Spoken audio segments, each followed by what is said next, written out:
This is your fix. I'm your host, Stassi Schroeder. Welcome to Tell Me Lies, the official podcast. What's the most unhinged thing of season 3? Steven, because he's so evil. I do think he is misunderstood. You see everyone face consequences. It's intoxicating. The writers just know how to trick you. There's always a twist in this show. Tell Me Lies, the official podcast, January 6th, and stream the new season of Tell Me Lies January 13th on Hulu and Hulu on Disney+. Have you ever noticed how a calm mind can really set the stage for a good night's sleep? That's the idea behind our new podcast, Good Sleep. Greg, our host from Optimal Relationships Daily, is here to help ease you into a peaceful night's rest with some positive affirmations. And these affirmations aren't just comforting, they can help ease anxiety and nurture positive thoughts, setting you up for true good sleep. So, press play on Good Sleep tonight because a good tomorrow starts with a good night's sleep. Just search for Good Sleep in your podcast app and be sure to pick the one from Optimal Living Daily. This is Optimal Health Daily. OMG, can we stop the morning routines already? By Michael Mehlberg of michaelmehlberg.com. And I'm Dr. Neil.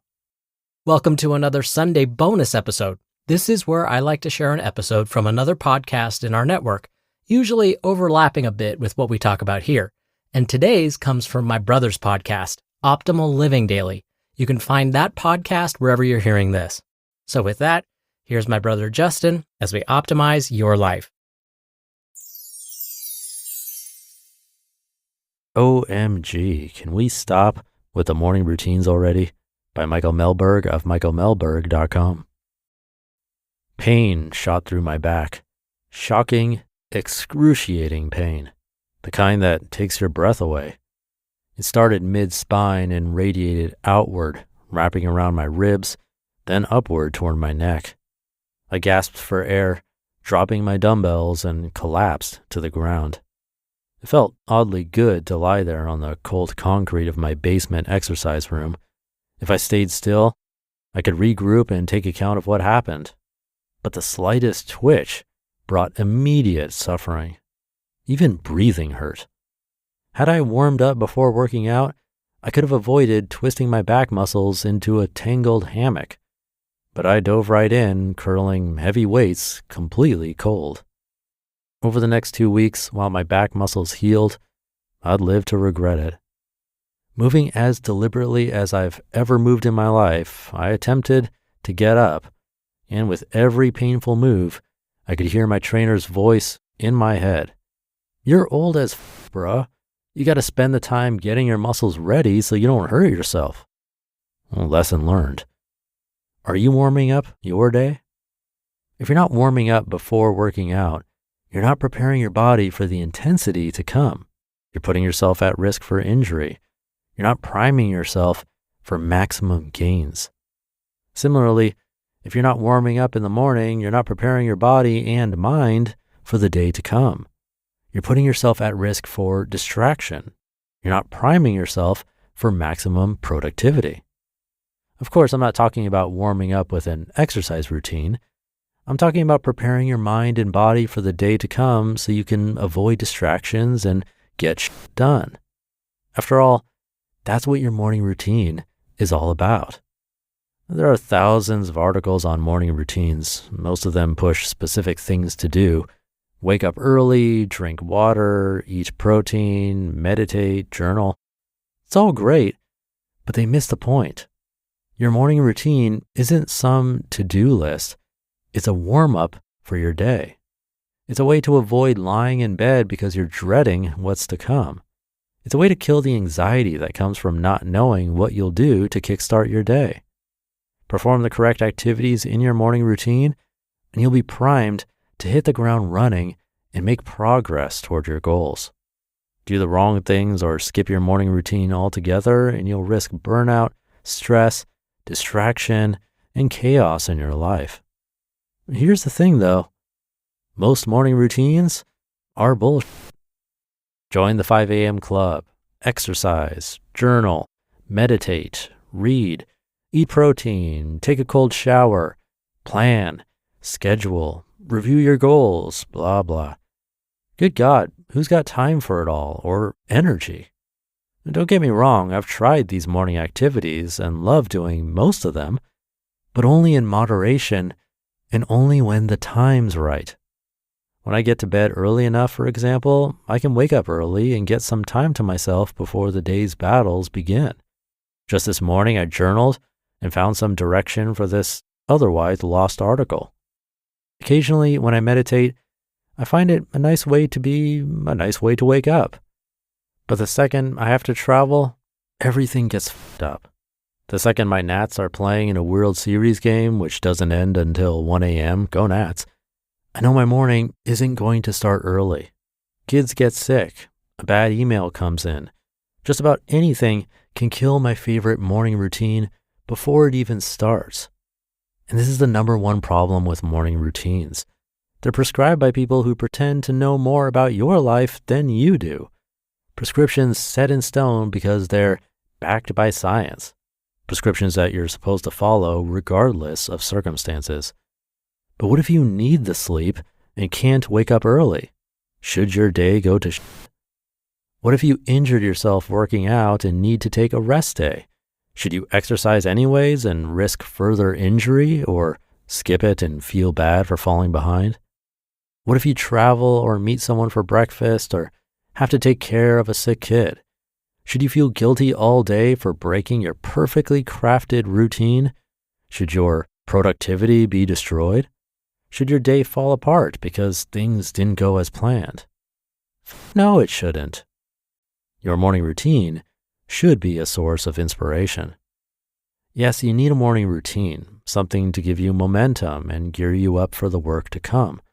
But your morning routine, or lack thereof, should never be a source of guilt that drives you to feel anxious about a change of plans.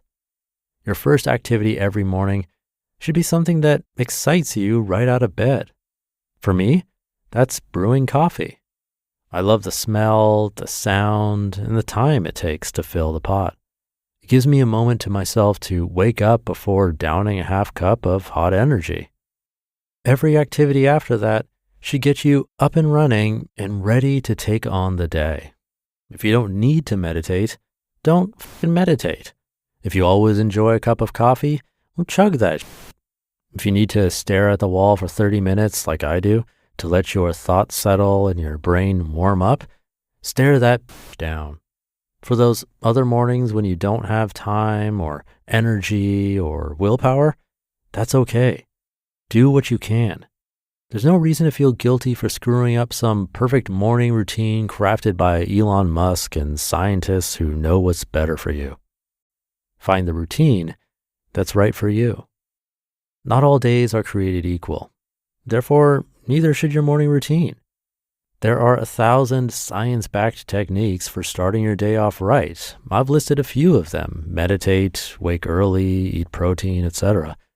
And the point isn't to do them all. It's to pick the ones that inspire you to get going. It's to choose the ones that warm up the right muscles, body, and mind for the day to come. So OMG, can we stop with the morning routines already? Just experiment. Figure out what works best for you in different circumstances. Find an inspiring routine that gets you out of bed regardless of time, energy, or willpower. And whatever you do, don't kick yourself for not starting your day like some highly productive internet celebrity. If you warm up with the right routine for you, whatever that may be, you'll be preparing your mind and body to avoid distractions and get done. There'll be no need to compare yourself to someone else who doesn't live in your shoes. What's more, you'll never feel guilty again for not following the so-called perfect morning routines created by self-proclaimed productivity gurus. Those routines may work for them, but they're not going to magically make you successful. Only the routine that works best for you will. You just listened to the post titled, OMG, can we stop with the morning routines already? By Michael Mehlberg of michaelmehlberg.com, and I'll be right back with my commentary. On longer flights, my legs usually aren't feeling too great. I'm sure you know the feeling. They can feel heavy, achy, and completely stiff. Compression socks I've tried in the past were basically plastic bags and super sweaty. But Hollow socks are much more comfortable. Their performance compression socks are made from ultra-soft baby alpaca fiber. The graduated compression is snug at the ankle and gently tapers up your leg, so everything just feels supported without that suffocating squeeze.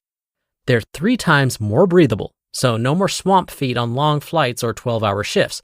You can actually keep them on all day. Plus, they're made in the USA with over 2 million pairs sold. For a limited time, Hollow Socks is having a buy 2, get 2 free sale. Head to hollowsocks.com today to check it out. That's hollowsocks.com for up to 50% off your order. After you purchase, they'll ask you where you heard about them, and you can support our show and tell them we sent you.